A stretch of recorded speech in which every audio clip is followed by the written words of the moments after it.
27 मई है और आज है मंगलवार, ट्यूसडे, यानी कि सेंसेक्स की एक्सपायरी है। सेंसेक्स में हमने देखो ट्रेड ले लिया था और एक ट्रेड लिया था जिसमें हमने 536 पे एंट्री की थी, 738 पे हम निकल गए थे। एक छोटा सा ट्रेड, क्योंकि मोमेंटम जस्ट अपोजिट वाला शुरुआत नहीं हुई थी, इसलिए इसमें हमें 125 पॉइंट मिलने के और भी थे, क्योंकि पहले वाले ट्रेड में बहुत ज़बरदस्त पॉइंट मिले थे। तो सेकंड ट्रेड में हमें लगा कि हमको कम से कम 80 पॉइंट तो मिल ही जाएंगे, बट हुआ नहीं वैसा। बहुत स्ट्रगल कर रहा था मार्केट, तो हमने दूसरी बनाई थी। ठीक है, तो दूसरे ट्रेड को इग्नोर करिए, पहले ट्रेड की बात करते हैं। अच्छी ट्रेड है, काफ़ी बढ़िया है। ठीक है, सेंसेक्स का ये चार्ट है और अब देखिए दूसरा वाला भी धीरे धीरे बढ़ रहा है। तो हमने ये ट्रेड क्यों बनाई थी, बात कर लेते हैं। तो पिछले दिन मार्केट ने क्या किया वो देखा जाता है। ठीक है, देखिए इस दिन क्या हुआ था कि मार्केट जो है, ऊपर कोई एसएल नहीं थे तो मार्केट को यहाँ से लौटना था। ठीक है, लेकिन मार्केट ने एक बड़ी ग्रीन कैंडल बना ली थी, तो हमने बताया था कि इसलिए हमारी एंट्री भी सही नहीं हो पाई और कॉन्फिडेंस भी नहीं आ पाया, जिसमें हमने 15 पॉइंट का कल ऐसे ले लिया था। ये तो हमको पता था कि मार्केट यहाँ से रिवर्स मारेगा, लेकिन ऐसे में ट्रेड लेना बहुत कठिन होता है। ठीक है, तो देर सवेर मार्केट ने रिवर्सल लिया और मार्केट नीचे आ गया। अब देखिए, जब मार्केट नीचे आना शुरू किया तो और भी सेलर आ गए। मार्केट ने जब नीचे आना शुरू किया तो और भी सेलर आ गए थे। क्यों? क्योंकि यहाँ से कंटिन्यूस मार्केट नीचे आया। इसमें प्रीमियम 5-5, 6-6 सौ बढ़ गए थे। ठीक है, पुट के प्रीमियम। तो इसे दिखने में भले ही छोटा लग रहा है, लेकिन ये बहुत ज़बरदस्त गिरावट थी। पुट के प्रीमियम जो बढ़े थे वो काफ़ी अच्छे बढ़ गए थे, तो सब लोग ने फिर यहाँ तक लोग बाई कर रहे थे। अब यहाँ के बायर को जब ट्रैप किया तो यहाँ सेल करने लगे। जब यहाँ पे सेल करने लगे तब मार्केट रुक गया। कहीं ना कहीं देखिए, इस चार्ट को देख के मुझे ये एनालिसिस लग रहा था कि मार्केट सेलिंग साइड में जाना चाह रहा था। कल ही अच्छा खासा जा रहा था, जाना चाह रहा था। इस लेवल को ब्रेक डाउन करना चाह रहा था। इस लेवल को कर नहीं पाया, क्योंकि कल जो निफ्टी है, सॉरी बैंक निफ्टी है, उसने पहले ब्रेक डाउन कर दिया था। वो जल्दी आगे भाग गया था।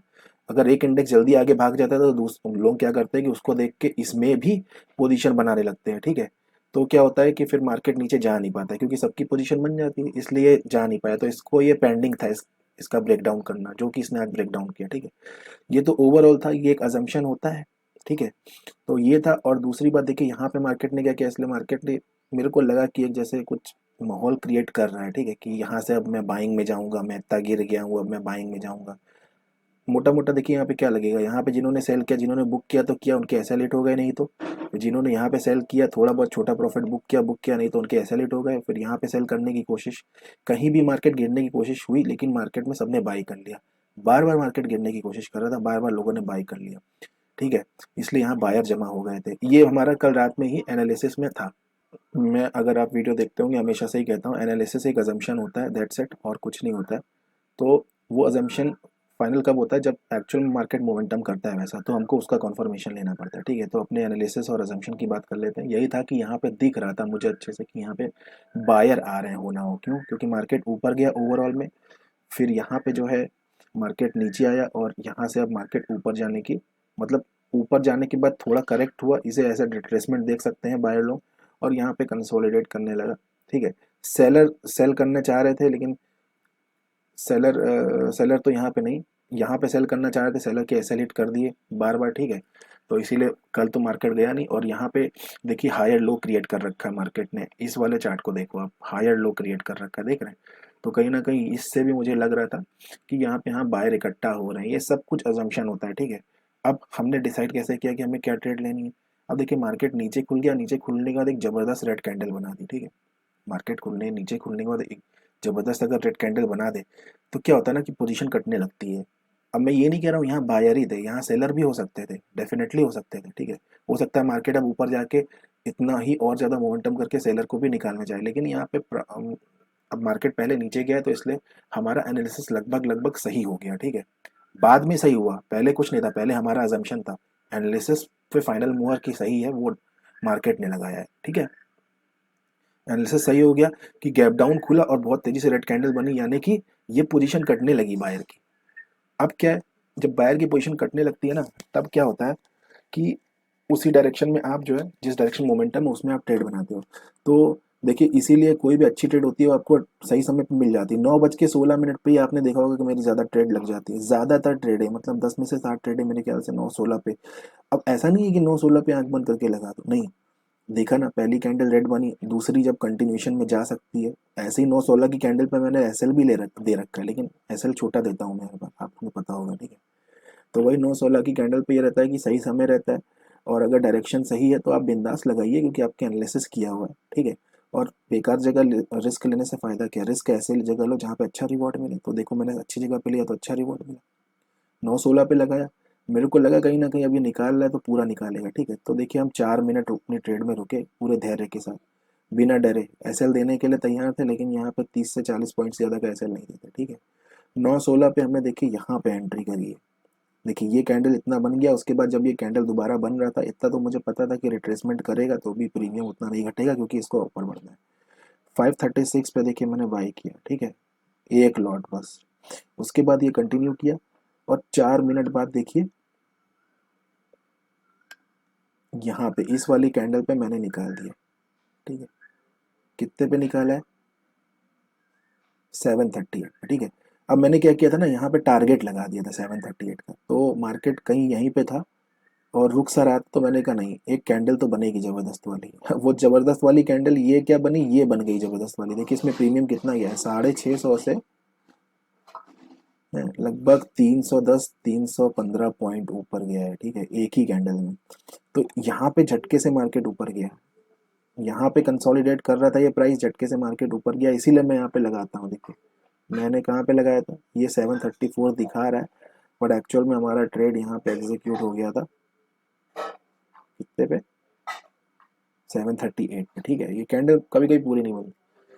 अब उसके बाद ये कि मार्केट नीचे आने लगा। अब आप तो को देखने में लगेगा यार इतना जबरदस्त कैंडल बना, उसके बाद तुम होल्ड कर लेते तो क्या बात थी।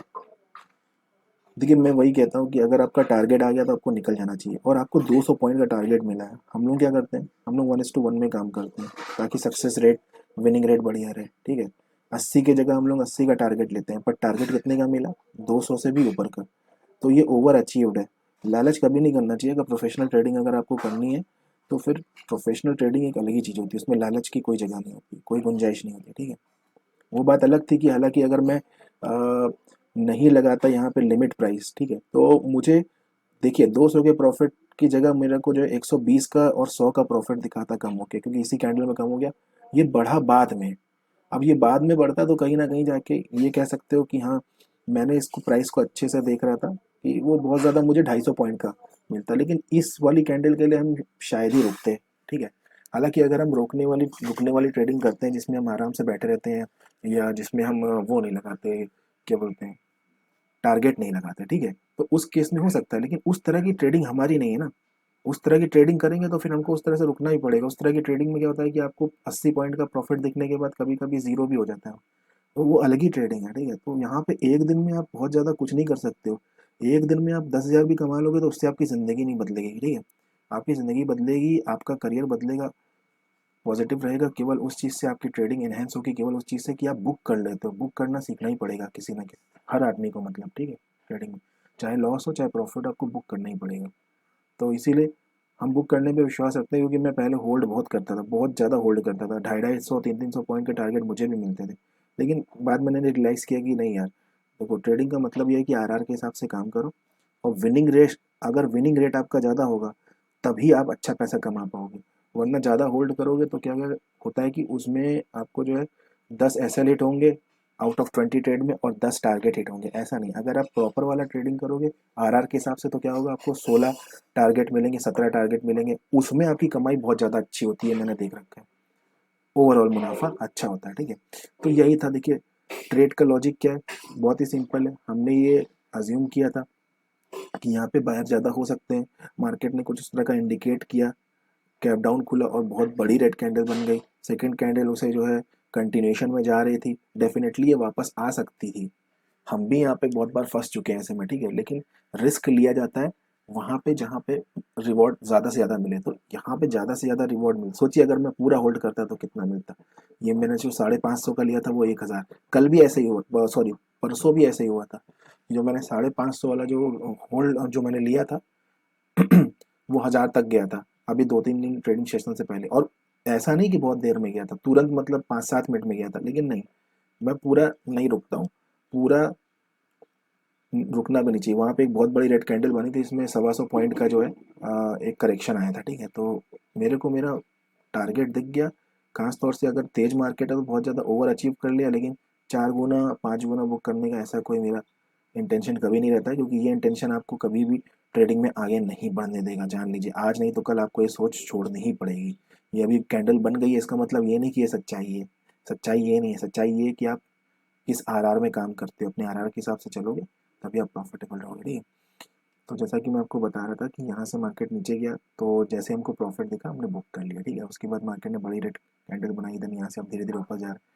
मेरे को नहीं लगता अब यहाँ से मार्केट नीचे आने वाला है, क्योंकि कल भी मार्केट ने ऐसे किया था, जब नीचे आया था तो लगातार नीचे आया था, फिर ऊपर नहीं चढ़ पाया। लेकिन आज जो है लोग वही सोच रहे होंगे कि पूरा नीचे आ जाएगा बार बार, लेकिन नहीं, आज कहीं ना कहीं मुझे लग रहा है कि इस लेवल को ब्रेकआउट कर सकता है और मे भी एक शायद नया हाई भी बना सकता है। मार्केट ऐसे ही करता है, इसको देख के लोग अब धड़ाधड़ सेल कर रहे हैं, जिसके कारण से मार्केट देखो ऊपर जा पा रहा है। अगर ये कैंडल नहीं बनती तो मार्केट ऊपर नहीं जा पाता। देखिए, हर आदमी उम्मीद में अब सेल कर रहा है, जिसके कारण से मार्केट ऊपर जाता जा रहा है, जाता जा रहा है। अगर ऐसे ही सेल करता रहेगा हर ट्रेडर, हर रिटेलर, तो ये डेफिनेटली मैं आपको बता रहा हूँ इसका भी ब्रेकआउट हो जाएगा। और ये सारा जो लेवल है ना 10 मिनट के चार्ट पे, 10 मिनट के चार्ट पे मैं आपको दिखा देता हूँ। ये देखिए, इस लेवल पे मार्केट है, हो सकता है इसको भी आज ही ब्रेकआउट कर दे। तो मार्केट का काम करने का यही तरीका होता है, ठीक है। साइकोलॉजी मार्केट ऐसे क्रिएट करेगा, साइकोलॉजी का गेम खेलता है। ओवर एक्सप्लेन कर दिया इस ट्रेड को मैंने, ठीक है। ट्रेड के अलावा जो साइकोलॉजिकल जो दिमाग में चल रहा था वो सारी चीज़ें मैंने आपको बता दी थी। आई होप कि आपको ये समझ में आया होगा। अब बात कर लेते हैं भाई सेकंड ट्रेड। देखो, सेकंड ट्रेड कभी लेना नहीं चाहिए अगर पहली ट्रेड में अच्छा प्रॉफिट हो गया। लेकिन देखिए क्या होता है ना कि जब मार्केट ऐसा भागे, ठीक है, ये कहाँ से आ रहा है, 400 वाला प्रीमियम 1000, ठीक है। और ये देखिए, यहाँ से जहाँ से हमने लिया था, देखिए हमने तो और नीचे से भी लिया था, यहीं से देख लीजिए आप, 600 से 1000, ठीक। तो ऐसे में 70-80 पॉइंट कोई बड़ी बात नहीं है। तब जब एक बड़ी कैंडल बने और लगभग 40% वो क्या हो जाए, रिट्रेसमेंट में आ जाए, ठीक है, तब आप बना सकते हो। तो इस वाली ट्रेड में तो मैं हाई प्रोबेबिलिटी लग रही थी मुझे सेकंड ट्रेड में कि मुझे 80 पॉइंट तो मिल ही जाएंगे, ठीक है। यहाँ मैंने 780 का लगा रखा था, तो 70 पॉइंट तो मिल ही जाएंगे, लेकिन वो गए नहीं, क्योंकि मार्केट एकदम जिद ठान ली थी कि हर आदमी लगभग सेल कर रहा था, जिस कारण से वो जा नहीं पाया, ठीक है। तो इसीलिए सेकंड ट्रेड में सक्सेस नहीं मिल पाई, और हमने जो है पहली ट्रेड को अपना कंसीडर किया, बढ़िया ट्रेड रही। आई होप कि ये वीडियो से आपको कुछ समझ में आया होगा। अगर अच्छा लगा हो तो आप कमेंट सेक्शन में बता सकते हो कि क्या चीज़ आपको लगी, ठीक है। तो मैं आपसे मिलता हूँ कल के ट्रेडिंग सेशन में, तब तक के लिए अपना ख्याल रखिए। जय हिंद, जय भारत।